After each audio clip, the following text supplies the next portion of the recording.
ছোটবেলা থেকে একটা প্রবাদ বাক্য শুনে এসেছি, নুন আনতে পান্তা ফুরোয়। তখন মানেটা বুঝতাম না, বারবার মাকে জিজ্ঞেস করতাম, মা কথাটা কেন বলে।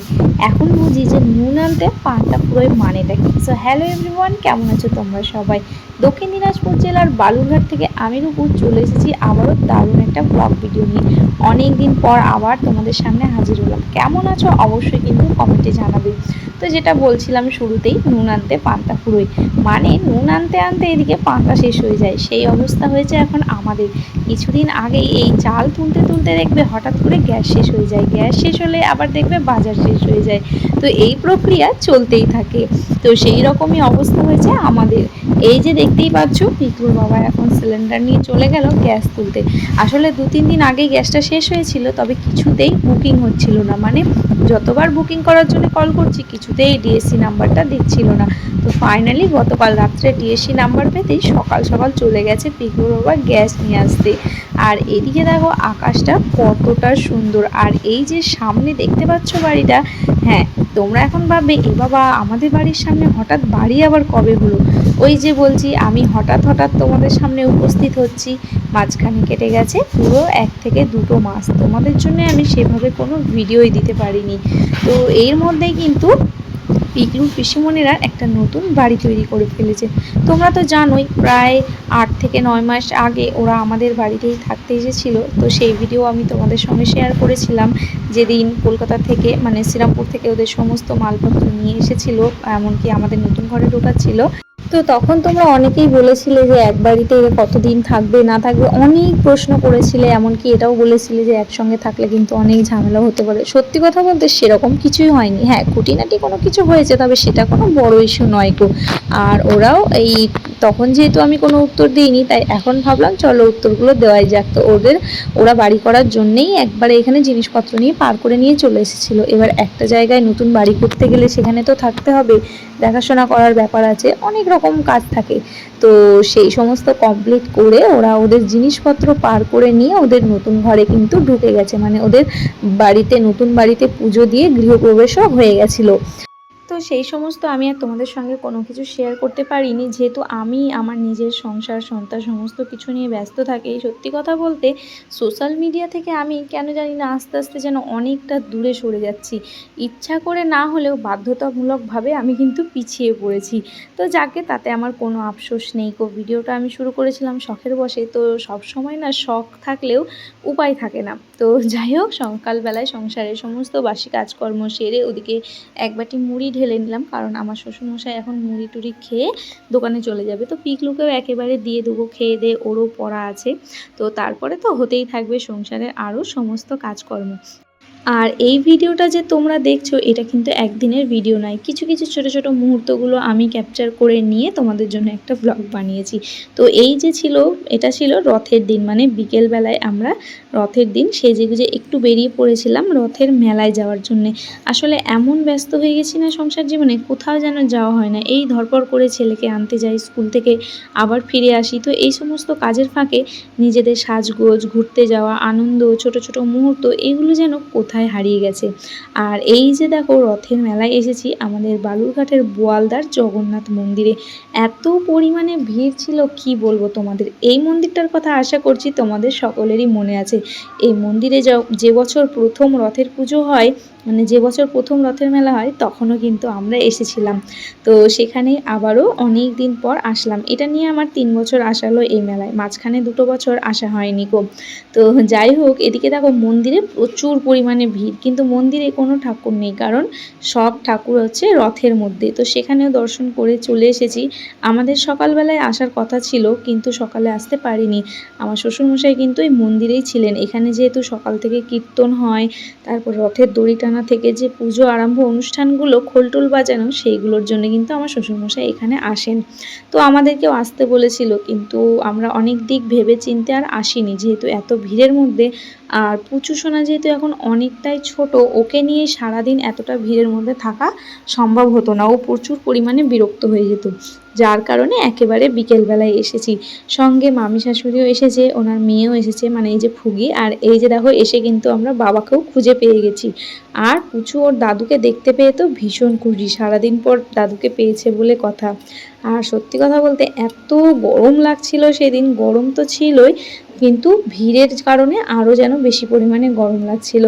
তো অনেকক্ষণ ধরে আমরা মন্দিরের মধ্যে ছিলাম, আশপাশটাও দেখতে পাচ্ছ তোমরা, কত আনন্দ করছে সবাই। আর সেদিন আবহাওয়াটাও এত সুন্দর ছিল, বলার কথা নয়। এই যে বাবা রে, কি এগুলো, কি এগুলো? ব্যাডমিন্টনের ওই বলটা। দাঁড়া না, ওরে বাবা কত জিনিস, কত জিনিস। দে ওকে, ওই কি নেবে, ওকে একটা কিছু ধরতে দেই, দে একটা ব্যাট, একটা তোর একটা ভাইয়ের, দুজন মিলে খেলে। পুচু এই যে আপু যাও, মেলায় গেছি আর কিছু কেনাকাটা করব না তা কি কখনো হয়? এই যে দেখো ব্যাগ ভরে জিনিসপত্র তুলে নিয়ে এসেছি। আর এই মেলার থেকে ফিরে এসে এগুলো দেখার পর একটা জিনিস রিয়েলাইজ করলাম, জীবনে একটা পর্যায়ে এমন আসে যেখানে মেলায় হোক বা যেখানেই হোক, ওই মানে সাজগোজের জিনিস, চুড়ি হারমালার দোকানের থেকে বাসনপত্র কৌটাকাঠির দোকান বসলে যেন মনটা বেশি খুশি হয়। তার উপর যদি এরকম হরেক মাল 10 টাকা 20 টাকার দোকান বসে তাহলে তো বলার কথাই নয়। মেলায় যাওয়া তো নয়, খালি গরমে সিদ্ধ হওয়া, বাপরে এত ভিড় আমি শেষ। এই যে দেখো হরেক মাল 20 টাকা, হরেক মাল 20 টাকা, কে নেবে চলে এসো। কোনটা নেবে কোনটা না, দেখো উনি এখন ব্যস্ত হয়ে গেছেন যে কোনটা আমার কোনটা মায়ের, এখন সবই ওর, আমাদের কিচ্ছু নয়।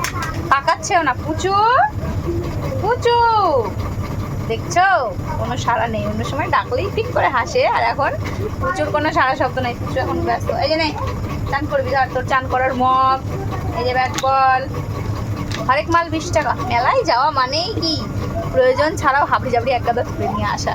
এই তাকিয়েছে বাবা, এটা কার? এটা দাদার।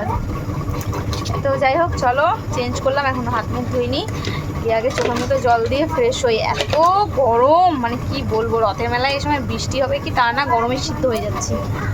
চলো আগে রাতের রান্না করব কিনা দেখি, ভাত তরকারি কত কি আছে সারাদিনের সেগুলো দেখে শুনে তারপরে রান্নার বন্দোবস্ত করব। আগে এই জায়গাটা গোছাই না, এখন ওকেই খেলতে দেবো তার নেই ঠিক, এখন মনে হয় না যে গোছাতে পারবো। আর ওই যে যাওয়ার সময় ধরপড় করে জামা কাপড় তুলে রেখে চলে গেছি ছাদ থেকে নামিয়ে, আর গোছানোর সময় নেই। আজকে আর গোছাবো না, আমি ক্লান্ত। এই অত্যাচারে কোথাও যেতে চাই না। আর গরমের চোটে দেখো না আমার চুলগুলো কইটুকু করে দিয়েছি, অল্প একটু কাটতে গেছি, বেশি কাটা পড়ে গেছে।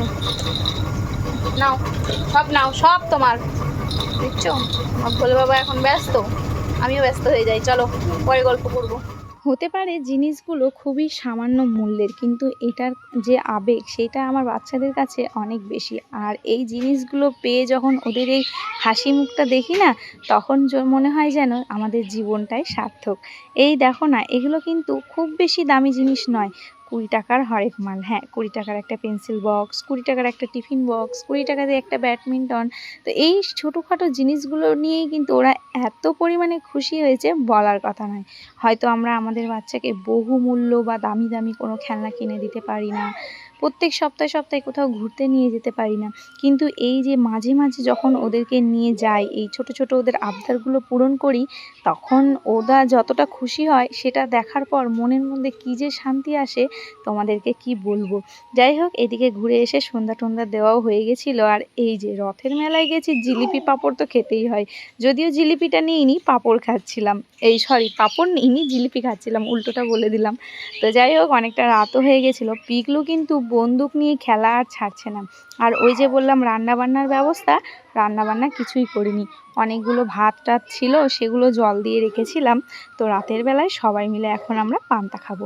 হ্যাঁ, এটাতেও কিন্তু আমরা অনেক খুশি হই, অনেক আনন্দে থাকতে পারি। আর পুচু এত দুষ্টু হয়েছে, খালি পান্তার মধ্যে গিয়ে হামলা করছে। মাঝে মাঝে ভাবছিলাম ওকেই খাইয়ে দেব। তো যাই হোক, খাওয়া দাওয়া সম্পূর্ণটা শেষ। পুচুকে এখন আমি ঘুম পাড়াচ্ছিলাম, আর পুচুর বাবা এখন মশারিটা টাঙিয়ে দেবে।